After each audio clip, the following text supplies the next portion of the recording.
Hey, welcome into the Snap Fantasy Football Podcast. It's championship week. Congrats to you if you made it this far. And you're probably asking, where do I go at the wide receiver position? Well, myself, Mack, and my co-host Landon are going to break it down for you, our top 12 wide receivers this week for the championship finals. Hopefully you don't play in a week 17 final. But if you do, drop some questions down for us this week and next week in our YouTube comments, and we will get to every single question. If there's somebody that we didn't talk about in this top 12 list, again, put those questions down below and we will return every single question. Lando, how you been, my man? Glad to have you here. And who's your number one wide receiver this week? Love it, Mac. Welcome everyone to championship weekend. It is going to be Davante Adams. He is my boy. Your boy Davante. He's been the number one wide receiver in points per game for a while. He didn't have a great week 17, but hopefully you made it, or week 15, but hopefully you made it to week 16 without his help. But versus Tennessee, it's a great matchup, and you might be concerned about the weather, but I still think he is the number one wide receiver. He's number one in my heart, and he's number one in my rankings. You got to go Davante Adams. He's number one in my heart, not yours. You don't get to say that being a Vikings fan. Number two, Tyreek Hill. Now, this week, he has not practiced a whole lot. He's been limited with a hamstring injury. However, this is our spot, assuming that he does play. And I do think that Tyreek Hill plays in a smash matchup against the Atlanta Falcons. He's had the big plays lately. He's gotten into the end zone.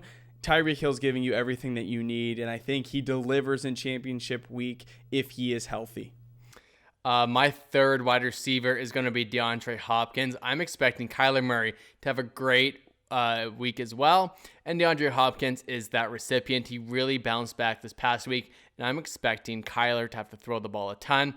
Man, he threw for over 400 yards this past week, and I expect going to be a similar output against San Francisco. The Cardinals are in the playoff hunt. He's going to play through any kind of injury he may or may not have. Mm-hmm. You got to go with DeAndre Hopkins. He is, without a doubt, my number three wide receiver for week 16. Man, I was watching the game last week with my wife, and I needed Kyler for a big one. And DeAndre Hopkins, when he made that one-handed catch in the corner of the end zone at the pylon, even my wife, who's not a big football fan, was just like, "Are you kidding me? That was ridiculous." It was awesome. Yeah, he's special. And with him and Kyler together, man, how Bill O'Brien let that happen is still beyond me. You got to shake your head. Week 16 here, it's like, man. But number 4, Allen Robinson. The matchup against the Jacksonville Jags is just so good. And Mitchell Trubisky in the last 4 weeks, he was if you missed our video on quarterbacks, he's our quarterback 13 this week, fringe play. But over the last 4 weeks in his return, he has been the quarterback 11, 18.5 fantasy points per game, and has been hyper targeting Allen Robinson. This is a smash play. I don't think it gets too good. I don't think it's too much better than Allen Robinson this week. So I'm rolling him out as our number 4 wide receiver. And number 5, I've got Calvin Ridley. This guy's been on fire. 3 consecutive games with over 100 yards. He doesn't need Julio Jones to take away number 1 coverage. He is a number 1 by himself. Calvin Ridley's a stud. This past game against Tampa Bay, who was supposed to be a tough defense, he went over 150 yards. He scored a touchdown. I'm expecting him to score another touchdown against Kansas City. The game script lends it to be a shootout, and Matt Ryan still has to throw the football a ton. I really like Calvin Ridley, and you got to roll with him. He's going to be on a lot of championship rosters. He was almost on a couple more. I was up against Calvin Ridley in 2 matchups this last week, and I wish I had him on my team. I was sweating that one out, just watching him reception after reception. It was just like, stop. But I got in. I got in.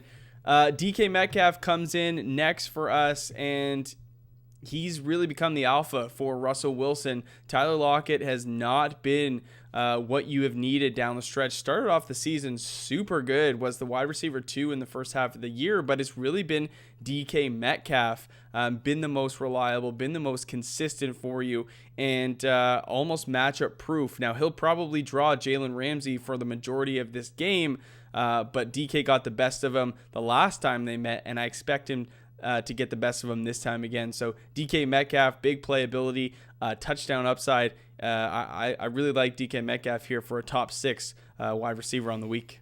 Love that you answered my question. I was going to ask about Jalen Ramsey to see if you were worried about him, but like you said, he got the better of him last time. My next wide receiver is a tough one because a lot of people relied on him this past week. That's Keenan Allen. I expect him to be back and healthy with that hamstring injury, but we need to monitor and make sure he's active.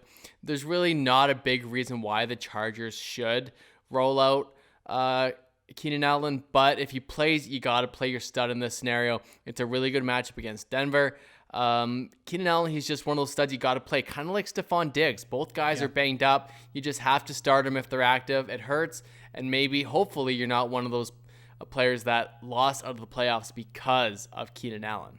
Are you a little bit afraid of that the pitch count might extend itself one more week, or do you think they're going to let the leash go on Keenan Allen? I think they let the leash go. I would have him outside my top 24 if I really thought he was on that pitch count like he was last week. Right. Yeah, fair enough. Kind of the same narrative I built for DK Metcalf is the one I'm going to build for A.J. Brown, who has the big playability, who is at times tough to tackle for even 2 or 3 defenders. I actually think that Corey Davis, his sort of ascension in this offense over the last 4 or 5 weeks really helps A.J. Brown get a little bit more room to work with. Now, he'll probably see Jair Alexander, who is also a really solid corner, much like Jalen Ramsey. Actually, Pro Football Focus's 3rd ranked corner, actually first for a majority of the year, but has slid just a little bit. But it'll be a tough matchup. But with Derrick Henry pounding the rock on the ground and Corey Davis, now Jonnu Smith back, I think things will open up for A.J. Brown, and it really just takes one big chunk play, and he is a man that can get that done for you. So he comes in at number 8 for us. After a great performance with over 100 yards against Chicago, Justin Jefferson comes in at number 9. He's great against New Orleans. The Vikings play great against New Orleans. They've got the better of them in the past 2 playoff matchups. And it could just be that they're in their kitchen, they're in their grill. I do think that the Saints have a revenge game against the Vikings. The Vikings are out of the playoffs, but Justin Jefferson is that big play guy that you need to win your matchup. He's got the floor and the ceiling, the best of what you need and want in your fantasy championship. So Justin Jefferson comes in. He's been getting a ton of targets lately, and he's a great rookie. He is the best rookie wide receiver we have in this class. And I'm super glad to have drafted him in a couple leagues in the 11th round. He was my flyer this year, and in those keeper leagues, I'm going to be just reaping those rewards come next September, man. I cannot wait to cash in on those Justin Jefferson shares. 100%. Mike Evans is the next one for us, coming in at number 10. Lots to like here, going up against the Detroit Lions. Pretty lackluster secondary.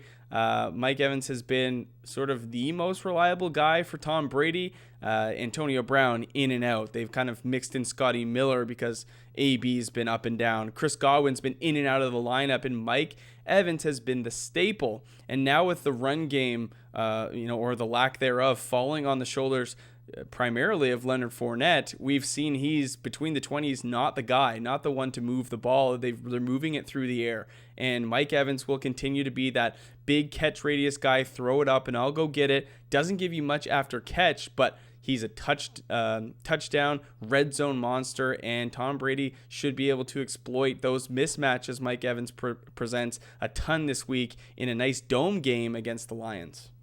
Yeah, Mike Evans reminds me of Mike Williams. They both kind of go up and catch those 50-50 balls, but fall down hard. It looks like Mike Evans is going to get hurt every time. Do they know they can actually land on their feet? I don't think he does, man. I don't think he does. Doesn't seem like it. I've actually gotten some questions about Mike Evans against Detroit. It should be in a good spot. He fell down at the 2-yard line, I want to say twice this past game. But one of my wide receivers that I have a ton of confidence in this week, he's top 12 for me. That's Jarvis Landry. It's against the New York Jets. I've said this about Baker Mayfield on our podcast before, that Baker Mayfield has had some really tough defenses that he's had to go up against, Baltimore and the New York Giants. Now he gets the New York Jets. It's going to feel like he's got an eternity in the pocket, and Jarvis Landry is the number 1 wide receiver. He's a PPR fiend. He's been that for his entire career. Against the Jets, I think the Cleveland Browns really show and cement why they are a playoff team, and Jarvis is going to be a recipient of that. A guy that should be considered would have been maybe Brandon Ayuk in this position, but now we're not sure. It could be CJ Beathard at quarterback. It could be Josh Rosen. Man, it's hard to get out of the flames with Brandon Ayuk. He's been so good lately. Yeah, he's been involved like crazy, but in this scenario, I think you got to go with a tried and true veteran of Jarvis Landry with your playoffs on the line. He's got a safe floor and a good ceiling in PPR leagues. Man, with the protection that Baker Mayfield has been getting lately, he's got all day to deliver that football, and Jarvis is the primary target. I like Rashard Higgins for the same kind of reason. His involvement in the offense has been great, but the Browns are going to try to pound this ball, and when they can't, Jarvis will be the primary guy to carry the load. So, yeah, I'm right there with you, man. Top 12 wide receiver this week, Jarvis Landry. Coming in at number 12, rounding out this top 12, I'm kind of back and forth on who this should be. Should it be Terry McLaurin? I'm not sure. I kind of lean Robert Woods here. But that's between Landon and I. Terry McLaurin, Robert Woods kind of as our 12th, 13th pieces. I think that this interdivisional matchup between the Rams and the Seahawks could have firework potential, could be a big game, shootout, back and forth. Robert Woods it should be heavily used along with Cooper Kupp, and he's a favorite target of Jared Goff's. He's a guy that I said back in week 8 might be a really good piece down the fantasy playoff stretch, and I still stick by that, man. I think that Robert Woods has some upside this week in a nice shootout matchup against the Seattle Seahawks. Yeah, Mac, I don't blame you at all. We could give special considerations to a Corey Davis, to a Cooper Kupp and Marvin Jones in those matchups that are looking really good. If we didn't mention your players, like Mac said, drop it in the comments below. If you have flex players, a running back versus a wide receiver, we need context. If you're ahead in a matchup, behind, that helps us decide who you should start in your fantasy championship matchup. Yeah. Once again, congrats to you for making it to the Fantasy Championship. We are both proud of you. We wish you a Merry Christmas. Enjoy that time with your family and stay safe. And see us on our live stream Saturday and Sunday morning, 11 a.m. until about 1 p.m. Eastern Standard Time. We will see you then. Good luck.